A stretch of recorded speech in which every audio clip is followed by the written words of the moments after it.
enough rainfall, and we've got more rain on the way. I'll have details coming up in your 5 for 6 forecast. Right now on News Channel 6 at 4, our wall-to-wall coverage of Debbie continues as the tropical storm churns off the coast of South Carolina. We'll see the effects in our area. Plus, the battle of the budget, the map that has Augusta leaders not seeing eye to eye. As your news at 4 starts right now. Live from Television Park, this is WJBF News Channel 6 at 4.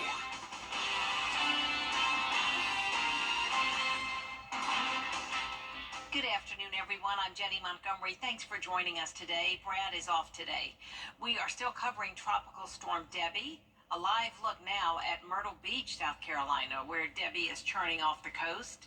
I guess we don't have that look for you, but we do have meteorologist Miller Hyatt. Next alert day with temperatures approaching the low 80s. And then finally, we get a break from all the excessive rain for the weekend. I'll have forecasts coming up here in just a few minutes. Jenny. All right, thank you so much, Miller. We are taking a look at some of our South Carolina areas that have already gotten heavy rains the past couple of days due to Debbie, but it is looking like there's more to come. Bria Smith is in Barnwell, South Carolina with more. Bria?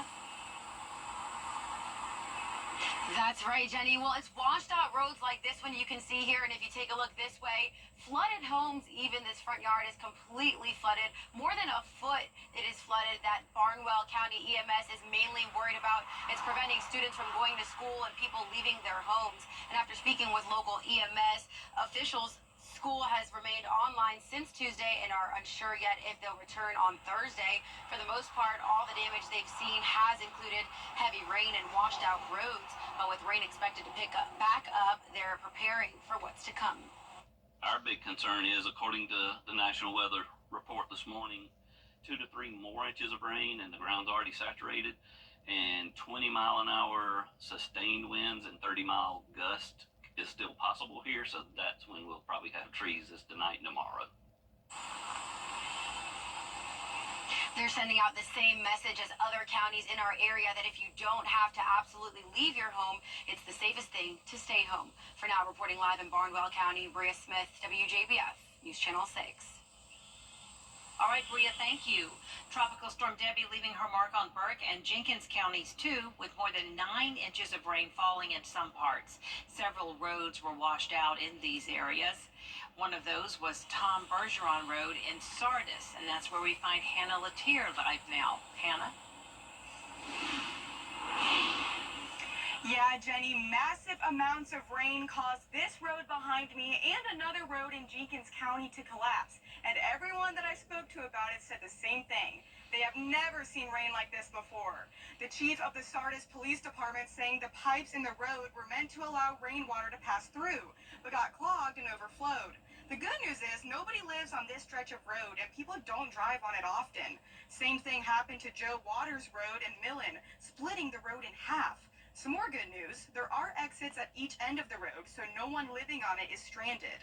But they say the county recently invested in long pipes to help the water flow under the road, similar to the collapsed road in Sardis. Now, that investment is washed away. It's catastrophic. I mean, thankfully this road has a second way out, but if, there was somebody trapped, it would be detrimental. And the saddest to me is that the county, I know, just spent significant money to fix this road, and it just couldn't withstand the pressure. But I mean, I teach science, and water is so dangerous. People just don't understand the power. And crews in both Burke and Jenkins counties were out assessing the damages today and are hoping to avoid Debbie's return later on tonight. And coming up at 5, we'll hear from the superintendent of Jenkins County Schools about his experience with the storm. But for now, live in Sardis, Hannah Latier, WJBF News Channel 6. All right, Hannah, thank you. People in Allendale County dealing with Debbie, still feeling its effects and bracing for more. Aiken Bureau Chief Sean Cabbage-Stock has been in the area all week and has more on the situation. Allendale County leaders are going door to door to check on people just to make sure that everything is okay.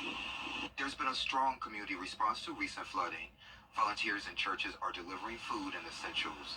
Organizations are tackling storm drain issues and delivering supplies. well, we can't wait and see, but we have done what we can possibly do right now with our citizens, of those that, of course, we had that flood on yesterday, and those that were in their homes, locked up in their homes, we were able to get those who want to come out to get out, and those that didn't, make sure that they were okay and they have the proper necessity needs. Emergency management officials want you to report any downed trees, power lines, or debris that you may encounter. They have a non-emergency number for you. It's 803-584-8151 in Ellendale County. I'm Major Bureau Chief Sean Cavanaugh, WJBF Channel 6. The Georgia Red Cross is mobilizing to help those impacted by Tropical Storm Debbie. Volunteers from across the United States are using Augusta as a home base to organize the relief effort.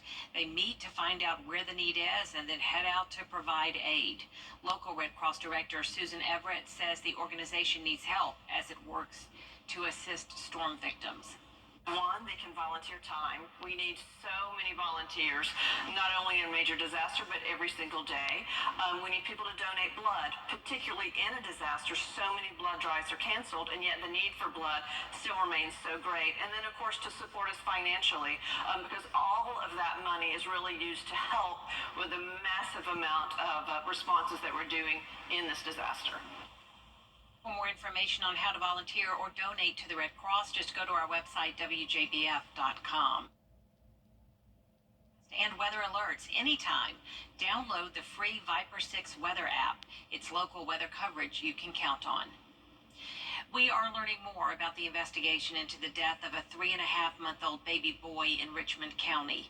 Deputies say he died of hypothermia and respiratory failure. The mother, 19-year-old September Sarite, Diane Sarite, and Antonio Nash all face murder and child cruelty charges. According to arrest warrants, the infant was wrapped in a wet blanket Tuesday night, put into a wet car seat, and then placed in front of an air conditioner set at 61 degrees. Deputies found the baby unresponsive at the Budget Inn on Gordon Highway. He died at the hospital. Some budget cuts have Augusta city leaders at odds. Commissioners rejecting requests. Valley High School will have a new football coach this season. According to the Aiken County Public School District, Earl Chapman will no longer serve as the team's head coach, but will remain at the school as a teacher. Chapman, you may remember, was arrested and charged with domestic violence last month, but those charges have been dropped. Brent Dorn will serve as the interim head coach this season. Coming up, the smartphone and smartwatch shortcuts to help you in an emergency situation. Hi, ET. And Wilson, attorneys at law. To get the weather you need to see the whole picture. That's why Live Viper 6 gives you the Skyview network. Get a live view of traffic and weather from all over the CSRA. Available online 24 hours a day at WJBF.com and the free Live Viper 6 mobile app. The WJBF Live Viper 6 Skyview network. Powered by Terry Lambert Hyundai. Low prices, big selection, and committed to quality customer service. Hi, I'm Mary Morrison with this week's community calendar. Aiken Music Fest presents Sam Birchfield and the Scoundrels with special guests Mamie Lewis and Victoria Camp. It's Saturday, August 10th at Highfields Event Center, located at 118 Gaston Road in Aiken, South Carolina. Tickets available at aikenmusicfest.com. Add your events. Log on now to WJBF.com. Keyword Community Calendar. In an emergency, every second counts. Rich DeMura shows us how to help you call for help fast using smart devices. On Samsung phones, press the side button 5 times. By default, you'll have to swipe up to confirm dialing 911, but you can make it immediate in the settings. On Google Pixel, press the side button 5 times, then touch and hold the screen for 3 seconds. Again, you can make your phone dial immediately in settings. On the iPhone, press and hold the side button and either volume button for a few seconds. There's also an option to trigger a 911 call by pressing the side button 5 times fast. Keep in mind, it's a good idea to visit the emergency SOS section of your smartphone to set up any emergency contacts you want to automatically notify if you dial 911. Now, when it comes to watches, on the Apple Watch, press and hold the side button to call for help. This is the flat button, not the round one. On the Google Pixel Watch, press the round crown button 5 times fast. After a brief countdown and alarm, it will dial.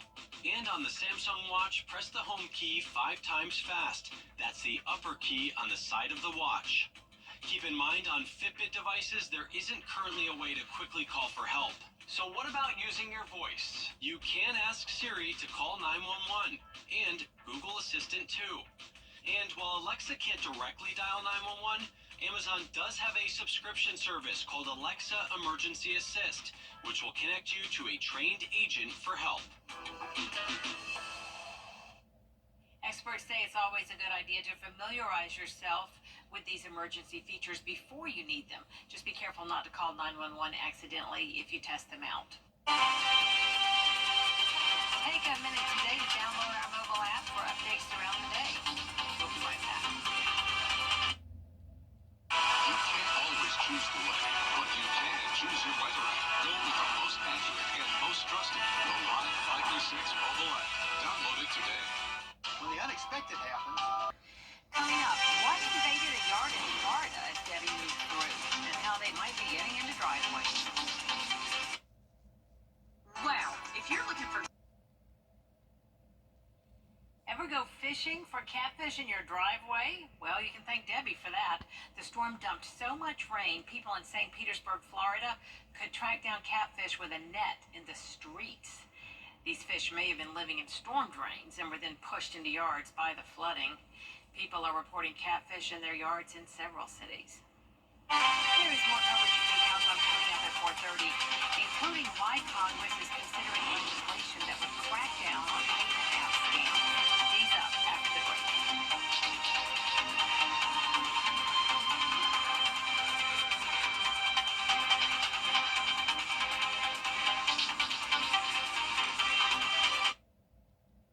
WJBF News Channel 6. A serious accident creates a lot of right now problems. You're worried about your injuries, the medical bills, and whether you'll get stuck paying for it all. You shouldn't have to chase after a lawyer to get the help you need. With me, you won't have to. I'm Austin Jackson, your guy in Augusta. If you've been injured, my team will get to work right away. And you don't have to pay us anything unless we get money for you. Injured? Call Austin Jackson, the Augusta guy. 706-724-7224. Since 19...